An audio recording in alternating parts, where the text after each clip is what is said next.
In the years after World War II, Allied historians and intelligence services conducted extensive interviews with captured German generals and senior commanders. The transcripts of those interviews reveal something the wartime propaganda on both sides obscured: what the German officer corps actually thought about the American military, not for public consumption, not filtered through official communiques, but in private assessments delivered to the men who had defeated them and who were now asking directly.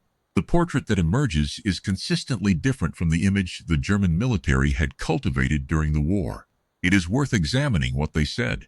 Field Marshal Gerd von Rundstedt, the most senior German officer in the West for most of the campaign in France, was interviewed by Allied intelligence in 1945.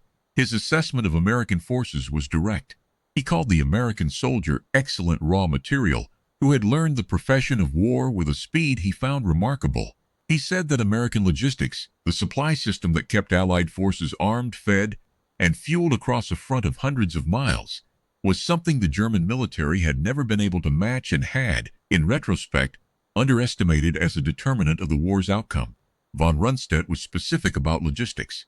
He said the German army had operated throughout the war on the assumption that fighting power, the quality of the individual soldier and the tactical unit, was the decisive factor.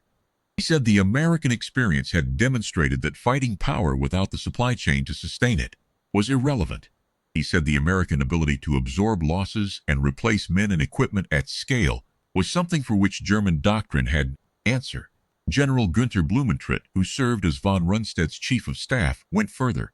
In interviews conducted for the United States Army's Foreign Military Studies series, a systematic program to document German senior officers' assessments of the war, Blumentritt described American forces as having made a transition in 1944 from learning to mastery that he had not anticipated.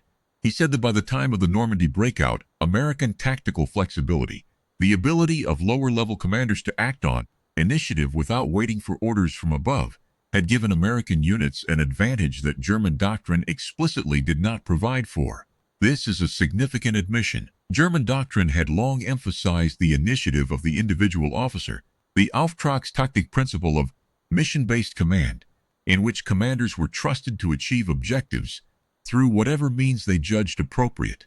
It was one of the features of German tactical doctrine most studied and admired by post-war military analysts. Blumentritt's concession that American forces had matched or exceeded this standard by 1944 was not a minor observation. General Hasso von Manteuffel commanded the 5th Panzer Army during the Ardennes Offensive, the Battle of the Bulge, in December 1944. His forces achieved significant early gains and came closer to achieving the strategic objective of reaching Antwerp than any subsequent German offensive in the West. He was also therefore positioned to observe American forces under the most significant stress they faced in the Western European campaign. His assessment of the American soldiers' performance at the Bulge, delivered in subsequent interviews, was specific and telling. He said the speed of the American recovery, particularly the relief of Bastogne, and the rate at which reserves were assembled and committed, was beyond what German planning had projected as possible. He said the logistical apparatus that made that recovery possible was, in his professional judgment, the single most important factor the German staff had failed to adequately account for. Von Manteuffel also spoke to the question of American morale.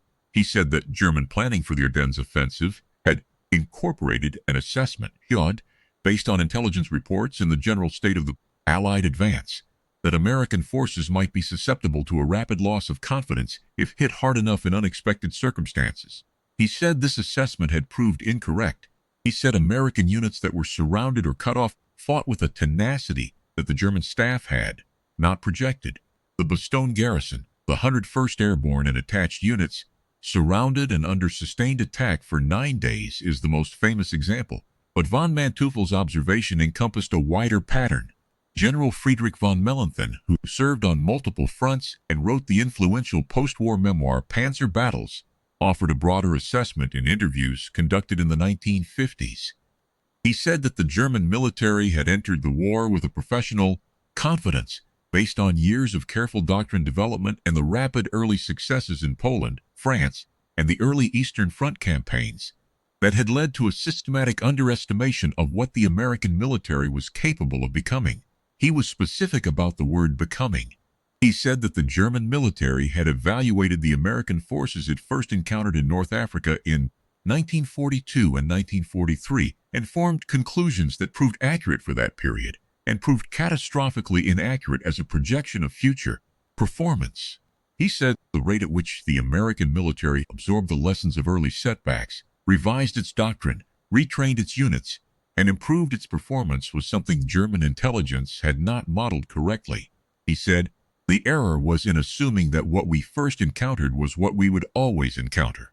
There is a thread that runs through all of these assessments: surprise.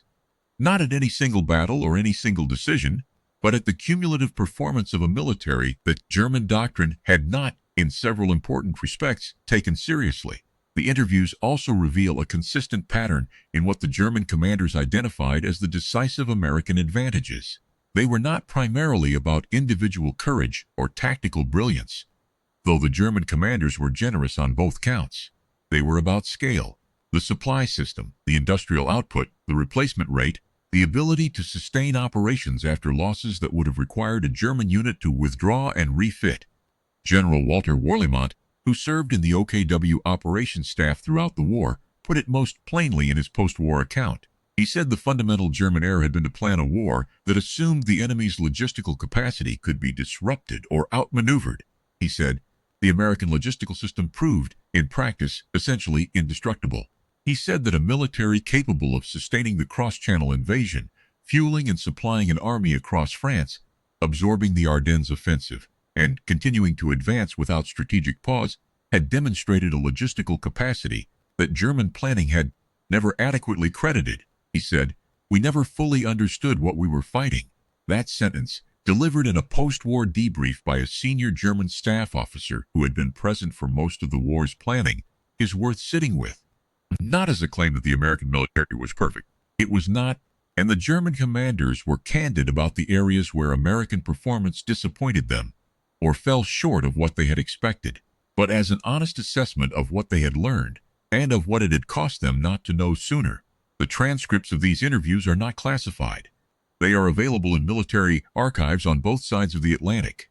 What they say, stripped of the diplomatic conventions of post-war interviews, is consistent and clear.